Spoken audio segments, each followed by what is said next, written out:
Hello అండి, నేను doctor Lavanya, dermatologist and వెనీరియాలజిస్ట్.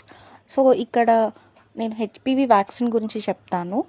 ఇది వైరస్ తోటి ఇన్ఫెక్షన్ అండ్ క్యాన్సర్ వస్తుందని నేను చెప్పాను కదా. సో ఆ సర్వైకల్ క్యాన్సర్ ప్రివెన్షన్ కోసము వ్యాక్సిన్ అవైలబుల్ ఉంది. సో ఎవరికి ఇవ్వాలి అంటే బోత్ బాయ్స్ అండ్ గర్ల్స్కి, చిన్నపిల్లల్లో కూడా 9 to 14 is the ideal age అండి. 9 years చైల్డ్ నుంచి 14 వరకు 2 doses, 0 and 6th month. అదే పెద్దవాళ్ళలో 15 to 45 ఏజ్ గ్రూప్ వాళ్ళకైతే 0, 2 and 6th monthలో ఇవ్వాలండి. కంపల్సరీ బాయ్స్ అండ్ గర్ల్స్ ఇద్దరూ తీసుకోవాలి. ఇది ఇప్పుడు ఇమ్యునైజేషన్ షెడ్యూల్లో ఇంకా లేదు. ఫర్దర్ గవర్నమెంట్ ఇమ్యునైజేషన్ షెడ్యూల్లో వచ్చే ఛాన్స్ ఉంది. సో ప్లీజ్ మీ పిల్లలకి ఖచ్చితంగా మీ కన్సల్టెంట్ గైనకాలజిస్ట్ అండ్ పీడియాట్రిషియన్తో డిస్కస్ చేసి ఈ వ్యాక్సిన్ ఇప్పించండి. Thank you.